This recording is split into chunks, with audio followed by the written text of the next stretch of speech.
Thank you. Good morning. Good morning. I'm the one who's jet lagged. Good morning. Everybody stand up one time, would you? You can sit down. I just wanted to see that I had the power, I want to show you at the start of this session a little advertisement that was actually banned in Britain on all of the commercial channels for over a year because it was considered a little bit too graphic for mainstream broadcast. But we're all leaders here today. We're all a little bit graphic. It's early in the morning. We need to wake up. And this will help me to set up what I'm going to say to you this morning about building a culture of confidence in a time of increasingly rapid change. So is it okay with you if we just watch one video to get us started today? All right. Thank you, Jono.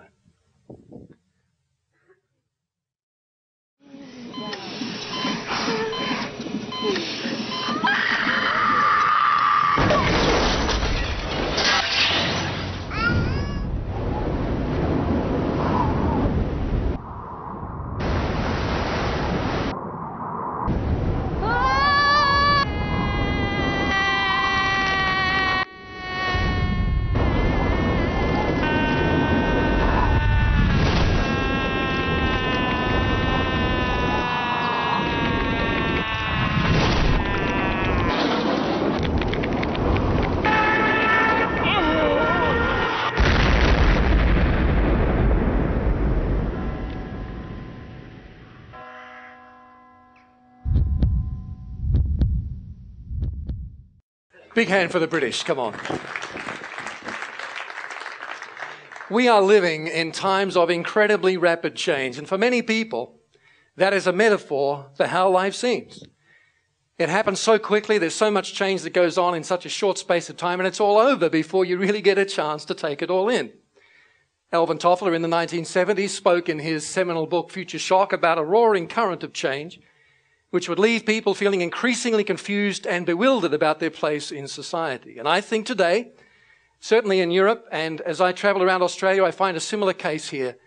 We are living with the fulfillment of Toffler's prediction. So much change in such a rapid space of time. Now, I don't know if you've ever had the chance to walk in the footsteps of your hero. I had one such opportunity a few years ago when I was speaking at a leaders' event in Cape Town, and I asked the organisers if I could have one morning to visit the infamous Robben Island, where Nelson Mandela spent 18 years of his 27 years behind bars. It's a very stark place. A century before it was a prison, it was a leper colony. The whole history of Robben Island is one of death, sickness, separation, alienation, and misery. And on arriving on Robben Island, this urbane, young, educated lawyer found that most of his fellow prisoners had the education level of a 12-year-old. For most of the guards, it was 16 years. Standing in the Limestone Quarry where the labourers did their worthless work every day, Mandela made what I think was one of his greatest leadership pronouncements. We must turn this Limestone Quarry, he said, into our university. Every day, the older inmates would school the younger by writing in the dust in the quarry. And years later, when the pressure on apartheid grew to the point where books could be imported into the prisons, a number of those prisoners were able to educate themselves to the level of a BA, and some, when they left Robben Island, left with postgraduate degrees. All because one man, a true leader, said we must turn this limestone pit into our university. And as far as I can see, as I talk to corporate leaders and civic leaders around the world, that's the kind of leadership it's going to take for us not just to survive the present challenges of our time, but to flourish in them. We've had all sorts of challenges, especially in the corporate world over the last 5 years. Whether you're in small business this morning, some of us are. Some of us are in medium-sized businesses here. Some are at the top, CEOs, corporate level leaders. Others are greatly honoured civic leaders, and I'm very glad that you came, as Wayne said, and put time aside to be here today. We face the challenge, the growing challenge of the issue of global warming. The question of how we build businesses and enterprises that are not just economically viable, but ecologically sustainable at the same time. We face the pressures that come with the threat of pandemic disease. You know, there is no equivalent of penicillin for viruses. Hence the problem with H5N1, H1N1, and the threat to humanity. And for us in business, it means a challenge to find contingency plans, continuity plans, if anything like this should ever break out among the human population. We've had, I suppose, the biggest challenge in the last 5 years is recession, or the credit crunch, or the financial downturn, or whatever you want to call it. It's the same thing in any terminology. And you can't measure recession, ladies and gentlemen, in metrics alone. This is where the media often, I think, gets it wrong, and I've told them so. You cannot measure the effects of recession in numbers. In fact, for many people, it's the numbers that got us into the problem in the first place. This particular formula, the Gaussian copula function, was composed by an American mathematician called David X. Lee in the year 2000. It measures, or purports to measure, correlation between certain kinds of disparate risk, unrelated risk. But money traders took it and tried to use it as a way of determining where they should place their bets, using, of course, other people's money.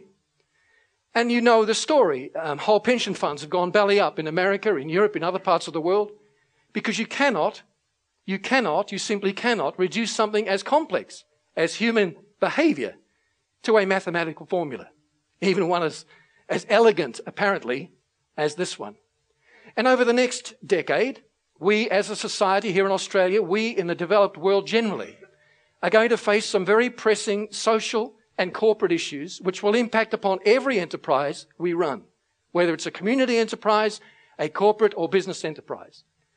In our work at 2020 Plus, which is a think tank in London on social change, we've identified 10 that we call the big 10 areas that will affect society and business the most in the next decade. I don't have time to talk about all 10 today.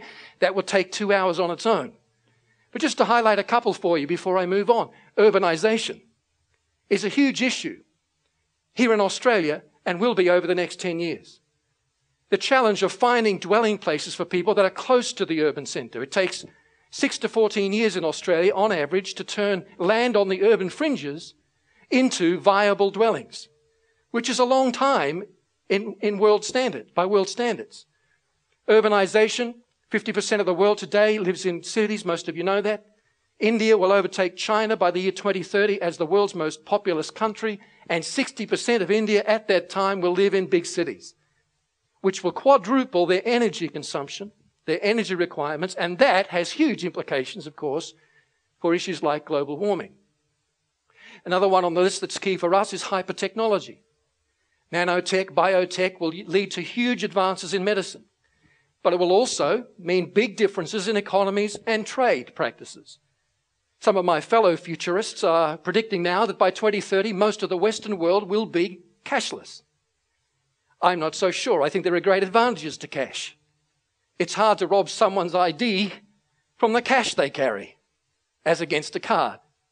But having said that, there will be a tremendous surge in what we call wave and pay technologies, using RFIDs, radio frequency ID tags, things that are as small as a grain of sand, but they contain a transmitter, a receiver, memory, and battery, all within this grain of sand. And if you've ever travelled on an underground system anywhere in the world, you know about the Oyster cards. The only reason you have the plastic card is so that you can hold a piece of sand that's inside of it, which contains the information the system needs to run. And so in the Olympics in 2012 in London, we'll be using wave and pay to get into the games. Slide your phone across the payer, you're in. Slide your phone across the payer, you buy a hot dog. Soon we'll be using that in items of clothing. Some are predicting we will even use it within the human body as a way of trading. Aging is a huge area of interest if you're in business today, and I want to come to that in the second session, really. But we are facing a synthesis of two challenges: falling fertility rates in the Western world, alongside rapidly aging and longer living populations. And what this means is that as one group, particularly us boomers, move out of employment and retire, there will be nobody, in some instances, to follow up with our particular skills. That presents a great challenge for us in the corporate and civic realms. Let me just touch on one more here in the 10, and that is the growth of anxiety and paranoia. In 2007 in Sydney, there was a global conference of psychiatrists, very reputable people in their field. All had written peer-reviewed research papers. And they found, in their press release, they declared it, that we have entered the age of paranoia. According to a leading British psychiatrist, 1 in 4 Britons today is suffering from an irrational fear of some kind or another, and most of that is linked to urban isolation, being alone in a crowd. I think we're going to see a rapid growth in the corporate world, in the area of corporate psychologists. The area of CBT, cognitive behavioral therapy, in the corporate world is going to grow rapidly over the next 10 years because of the fear factor. And let's face it today, media builds a constituency often on fear. Some politicians build a constituency on fear. It's a big market. It's a big industry, is fear. Security companies, obviously, feed on a sense of fear. So we can expect to have to deal with that in the business world. But of all those challenges, there's one thing that remains true. It's not the technology that shapes the future. And it's not events that shapes the future. Not even wildcard events. We call them low probability, high impact events like volcanoes in Iceland that even the Icelanders can't pronounce. Going up and grounding all of Europe's airlines for a week. No one predicted it. Low probability, high impact when it happens. Even wildcard events like that do not shape the future. What shapes the future, ladies and gentlemen, is human choice. Human responses, largely based, I might add, on human emotion. Last year, during the height of the worst recession Britain has faced in 60 years, 40% of senior managers said they doubted their leadership had any strategic plan to deal with the recession. And 40% added that even if they did have a plan, they didn't think their leaders could carry it out. It's human emotion that shapes the future, and that's where leadership comes in. And I was reading through the list of who would be here today, and I discovered that almost all of us are in roles that involve both management and leadership. And both, of course, are very important in times of rapid change. But at events like this, it's usually management that takes center stage. I want to throw the focus today on the leadership side of what you do.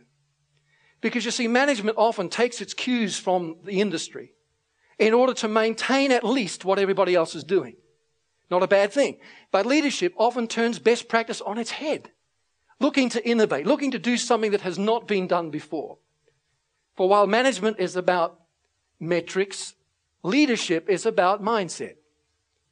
While management is about best practice, leadership is about the big principle behind the best practice. While management is about building structure, an important thing, leadership is much more about building culture. And for me, that's the fundamental thing that marks out a leader in any field. Leaders are cultural architects who articulate a vision, map out a strategy, marshal activity, to create a space, to create an environment, a milieu, if you like, where people flourish and projects fly. That is the mark of a true leader. And I think if you'll take on board some of the simple but very real issues I'm going to talk about in this first session, you will see a lift in your productivity within your core team. You will see a greater credibility within the wider industry of which you are a part. And you will see a greater marketability and what we call stickability within the wider community. Do you know today, knowledge is not power? That's surprising in an age of data overflow, that knowledge is not power any longer. What is power now is the ability to interrupt people while they're gaining knowledge and steer them in a direction with their knowledge. Interruption, in a sense, or what the marketers call nudge power.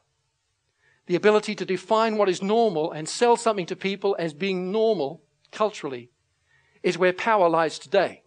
And I think this will help you to establish marketability. In summary, I think a culture of confidence is 3 things. It's proactive.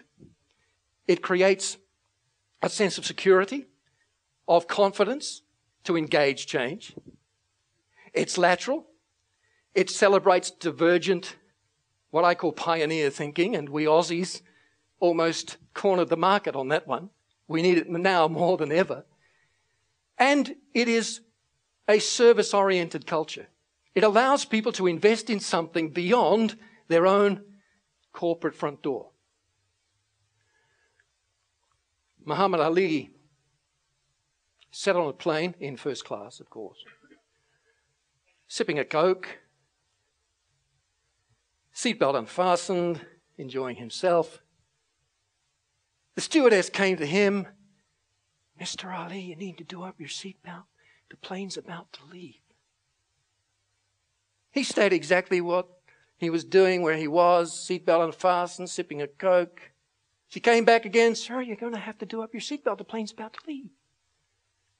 She came back a third time. He still hadn't moved. "Sir, I'm going to have to insist you do up your seatbelt.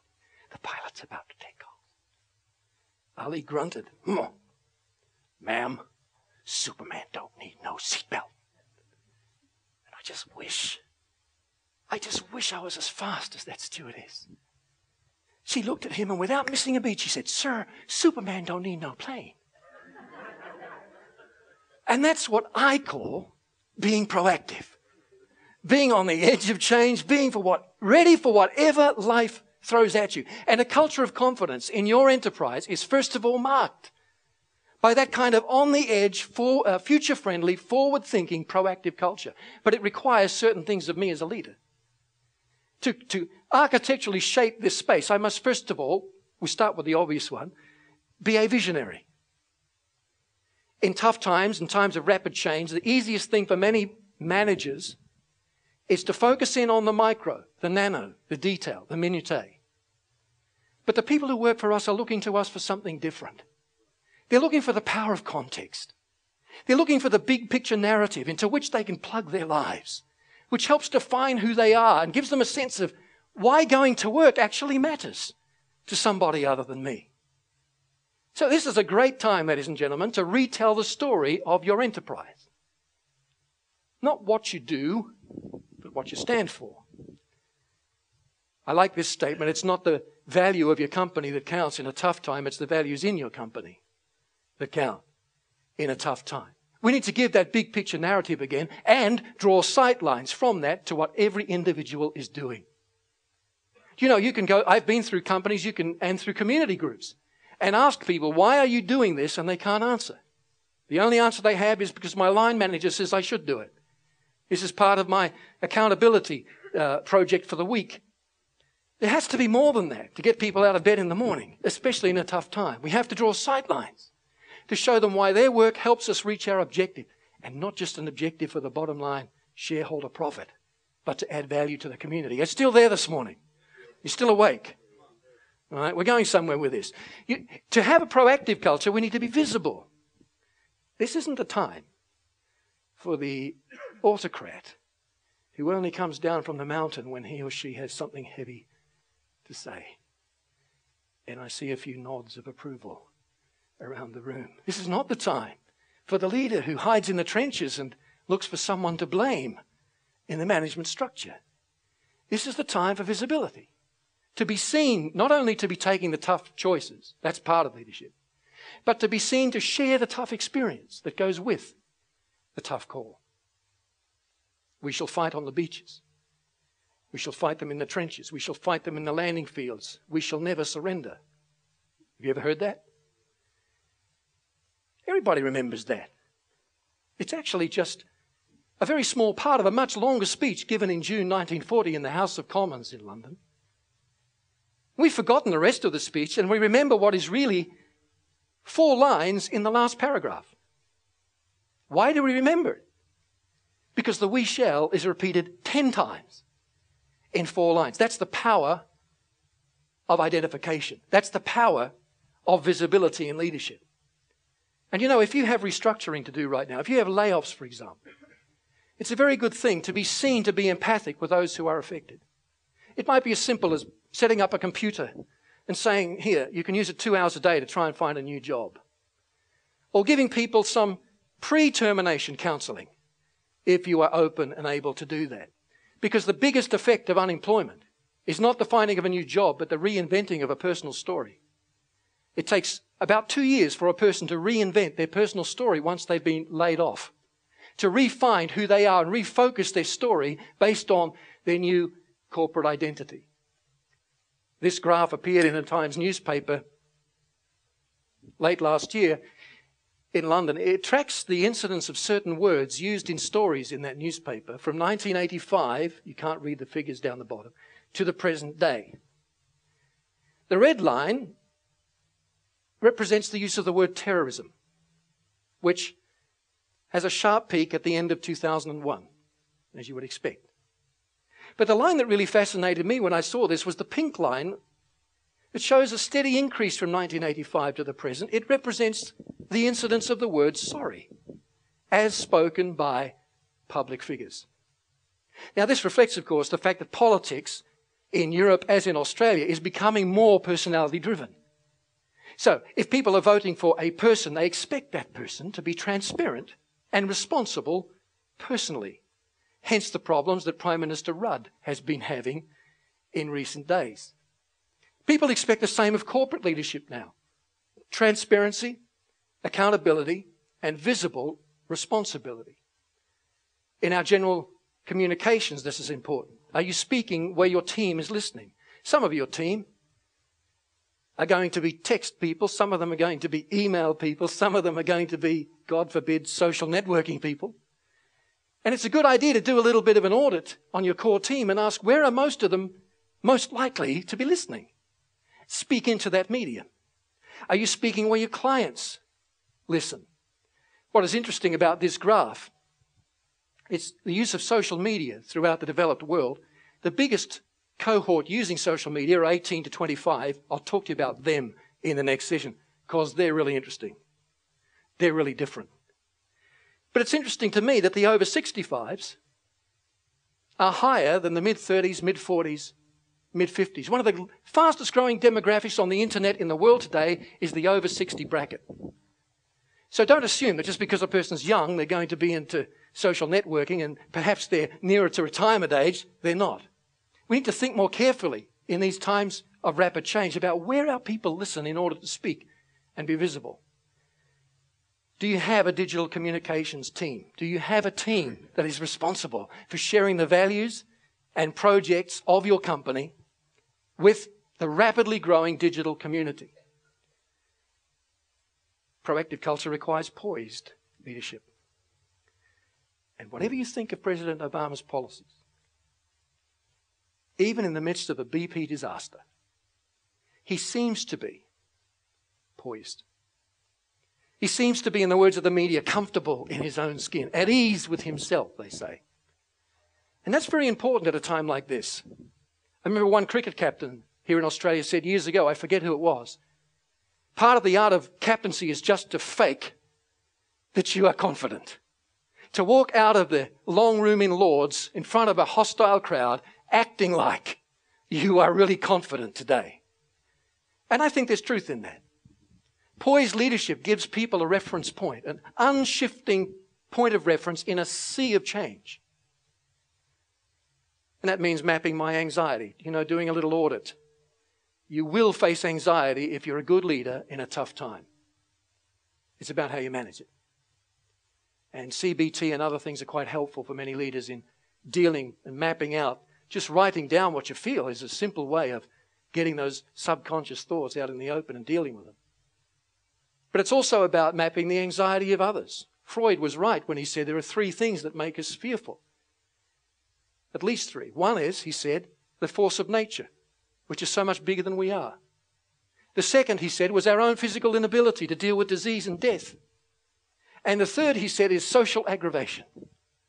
People can actually talk themselves into a state of fear around a water cooler or the dinner table at work. And we as leaders need to be constantly doing an audit of the language that is used in the team, making sure that it matches our values. The anchoring, the body language.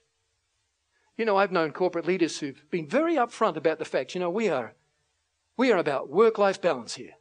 We care about our employees.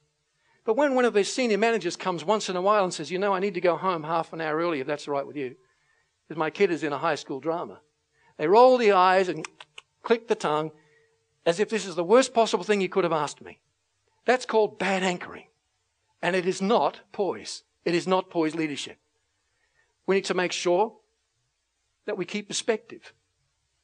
Because you could be where you are today, wherever that is, with whatever challenges you face, or you could be on board a certain ship on the first class deck on April 14th, 1912, singing Abide With Me. Things could always be worse than they are. You agree? Keeping a sense of perspective is important to poise. You know there are 3 rules in a tough time for leaders. Communicate. Communicate. You've been there. Communicate. So many enterprises, community, business, corporate, lose their way in a tough time for one reason only. People are not getting the right information fast enough.